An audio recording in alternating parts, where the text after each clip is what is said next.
Nah, guwang oh. Katrong tanan na. Nami. Tanan. Dapat dia oh. Guwang. Kanay na guwang. Gupo. Itapo ka rin oh. Sige ano ni Unza. Sige ha. Okay. Okay ka bulakaw. Sige. Iwan. Sige, kinakabayan? Iya ha? Oo. Nakadilibin. Ngato na nandilag kinaon na di pa namorot. Hello mga buddy, welcome back again to my channel. So outfit check muna tayo mga buddy. So ito yung outfit for the day natin mga buddy. Jacket, tsaka shades at naka royal hat. Ayun, puging-pugi mga buddy. Ayan, gwapo. So ayan mga buddy, nandito na naman tayo sa ating vegetable garden farm, kung saan nasa San Miguel, Daguhoy, Bohol tayo. Mag-harvest tayo buddy. Ayun, ito yung pinakaunang harvest namin dito buddy. So tutulungan tayo ng mag-pamilya na to, mag-ina, mag-ama, si Stephen at saka si Ibilin. So sila yung mga caretaker dito sa ating farm buddy, at sila yung din taga-harvest. So ito yung ating mga talong. O ganyan, tinuruan ko si Stephen kung pwede na bang harvestin yan o hindi pa. So yung mga talong natin dito buddy ay ano pa, ito yung pinakauna ang ating harvest. So medyo konti pa lang ito at meron pang mga maliliit kasi mainit pa sa amin buddy. So yan yung epekto sa init dito sa amin. Yung mga bunga ng kahit anong bunga ng mga talong, ganyan, mga ibang vegetables ay maliit talaga yung mga bunga. So hindi kagaya ng mga regular na mga Calixto F1 buddy na pang torta. So meron mga malalaki na. So ito buddy, dahil sa init at na south siya ay hindi siya ganong nakasulbong.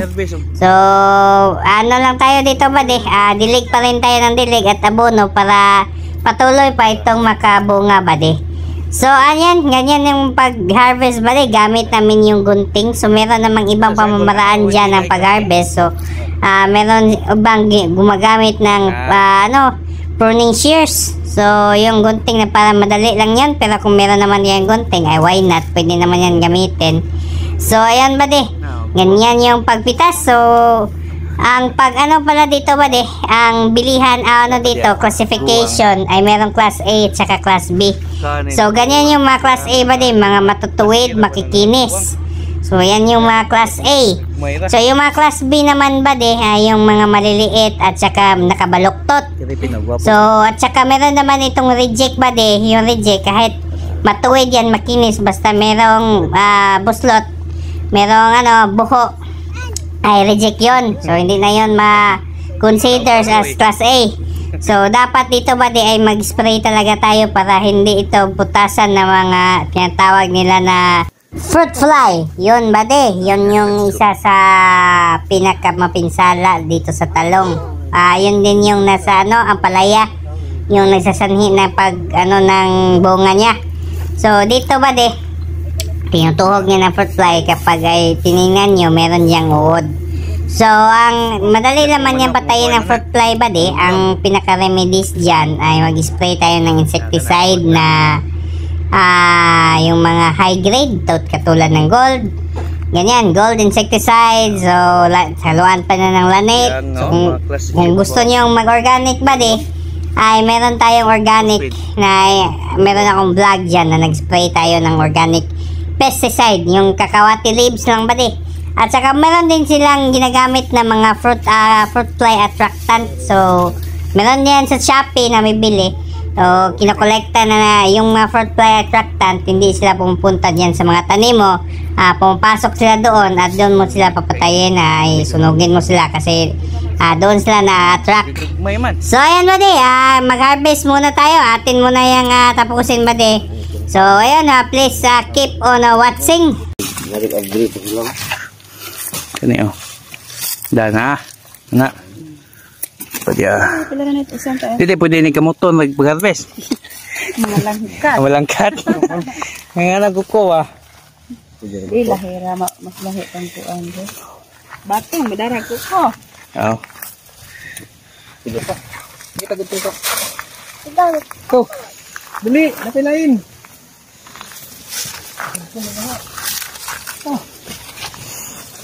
Ay, gantin tuloy.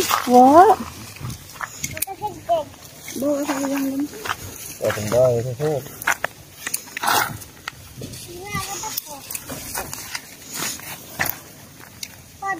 Goods yun. Jilis.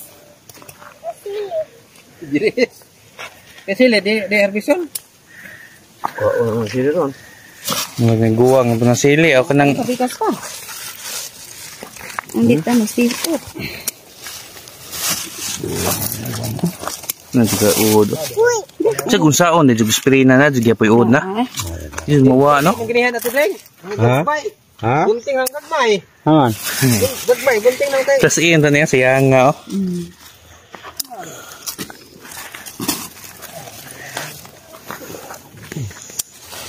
Pwede na.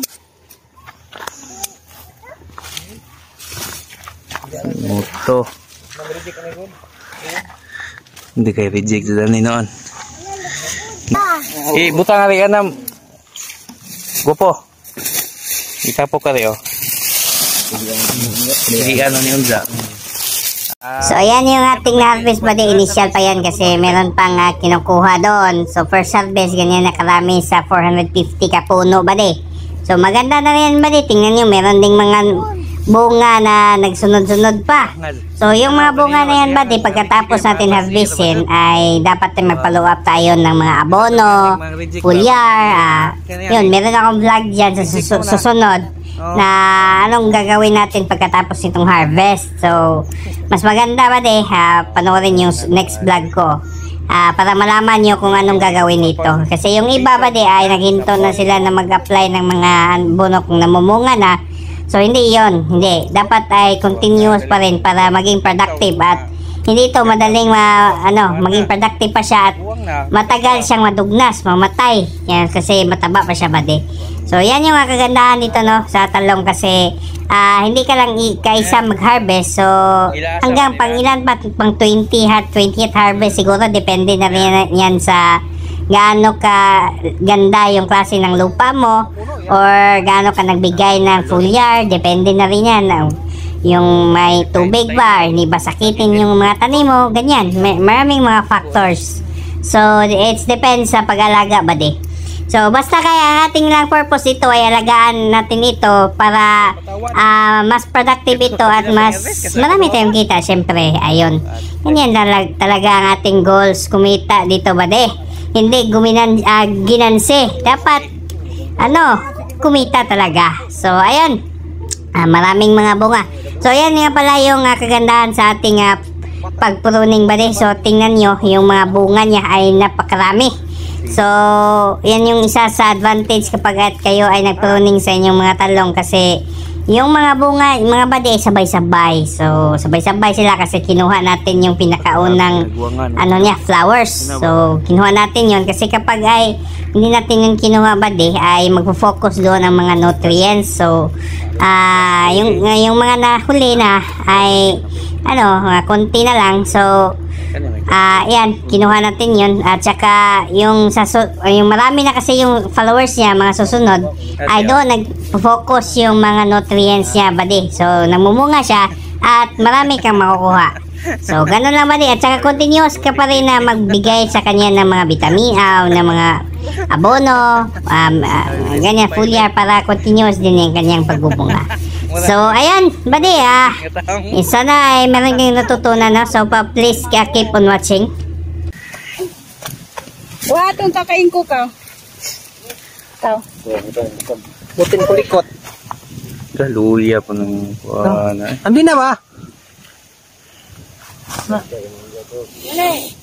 Kuha na kay. Tama na, hagtaw mo. Kaabot ni 15 kilo siguro. Tagan mo man. Pumanabi. Nagpadaguwang na habuin. Tayo pa. Kaya, na, dua. Atong mo. Wala na mo. Kani isa. Isa. Kana na. O pa na. Kani? O pa na. Kana isa. Kana. Kari. Dana rin. Nasa along ra. Kana. Yaguwang oh. Siya ngay. Taong balik pa. Nga. Gumay mo lang yan. Guwang naman ko rin. Ya, sana. Sorry. Mana? Auga, ewa, au. Dah. Anak, bata pa na. Ini, anong lain po rumah. Guwang. Mayag bunga.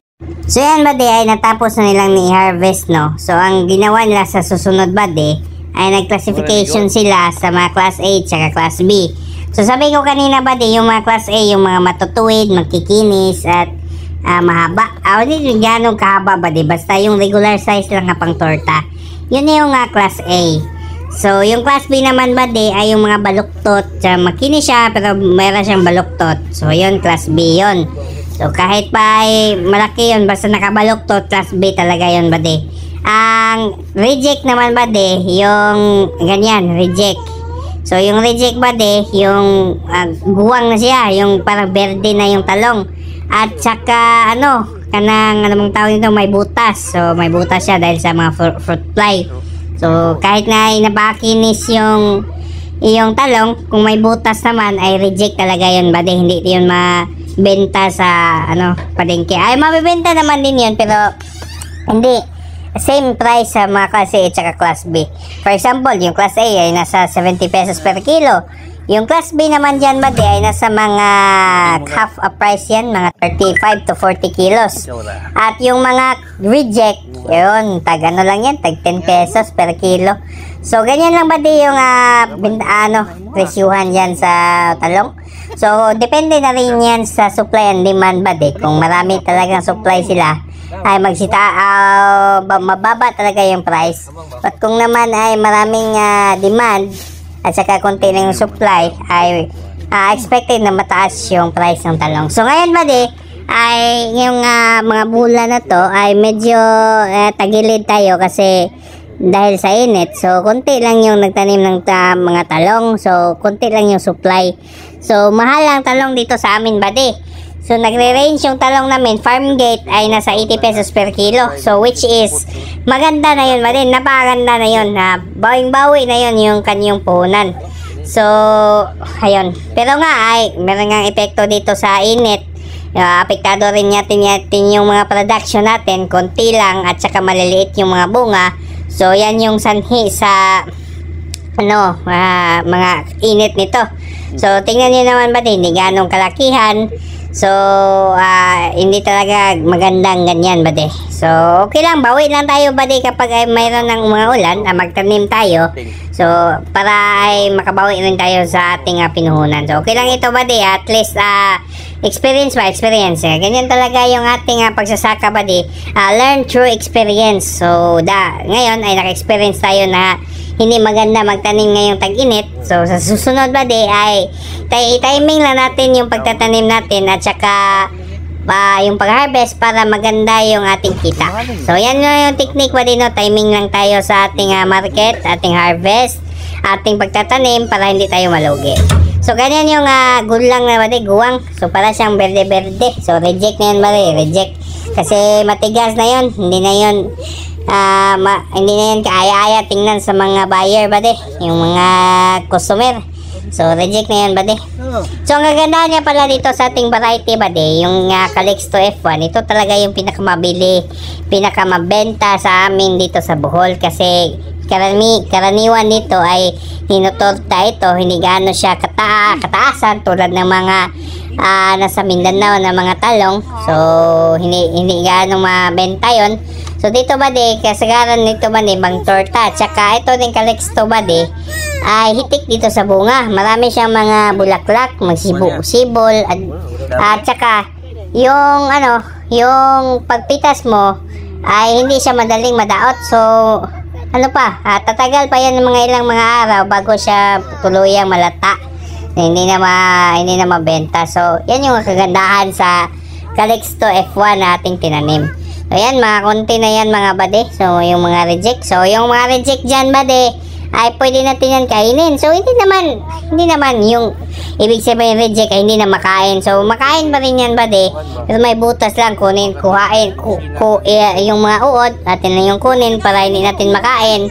So mas safe yun bade compared dun sa mga class A kasi yung may uod. So expected niya na wala mga hindi siya natamaan ng mga chemicals.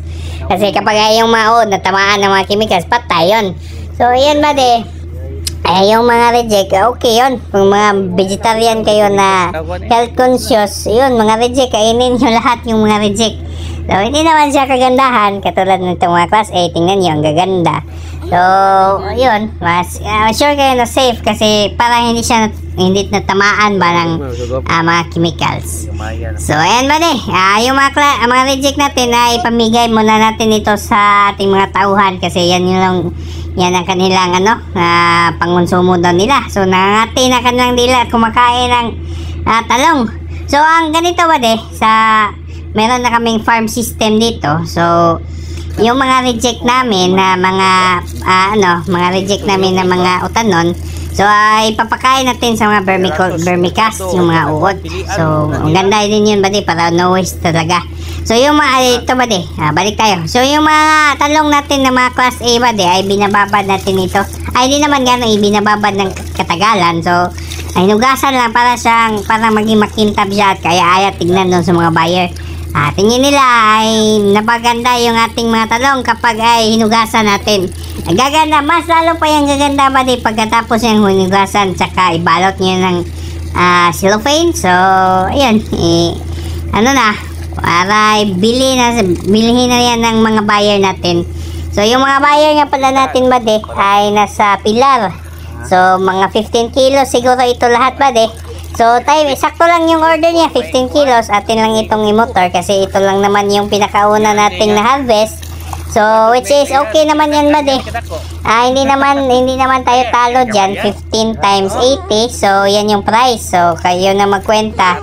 Hindi ako marunong sa math. Basta yan magandang presyohan na yan So hindi na tayo lugi dyan So ang pag-harvest pala nito twice a week. So para naman ay hindi siya magkulang. So dapat twice a week tayo mag-harvest. So hindi naman thrice kasi kapag i-thrice natin ay medyo madaliit pa yung mga bunga niya. So dapat katamtaman lang.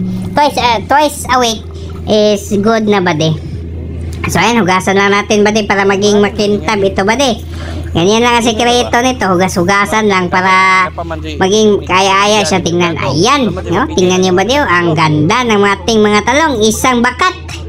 So yung iba ay ginagamit nila ay mga sako lang. So pwede naman sako natin So ayan, pero bumili talaga tayo ng bakat para kaya-aya hindi siya mabunog sa pag-travel.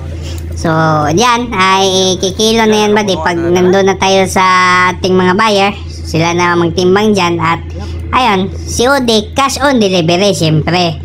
Yan yung ating walang utang sa ganito. Ayan yung kagandahan dito kasi hindi inuutang yung ating mga produkto, cash talaga ang kanilang gusto. So ayan, marami na yan kalahating bakat na yung goods. Yung mga class B, wag natin yung itapon kasi mabibenta pa rin yun. At yung mga reject ay pwede natin pamigay sa ating mga tauhan. So ayan So ayan ay tapusin ko na aking video. So salamat po talaga sa inyo. Ay hindi ko kayo maisa-isa mga salamat talaga nung aking pagsuporta sa aking mga vlog. So ayun, shout out sa inyo mga kabady ko dyan sa Luzon, Visayas, Mindanao. So salamat talaga sa inyong suporta. Walang sawang suporta at paki-subscribe sa aking YouTube at paki-follow sa aking Facebook page. So wag nyong kalimutang i-support ako sa aking mga channel. At ayun, please keep on watching. Don't skip po sa mga ads. Stay hydrated stay safe. Ayun, salamat at yun, God bless. See you in the next video. Bye-bye!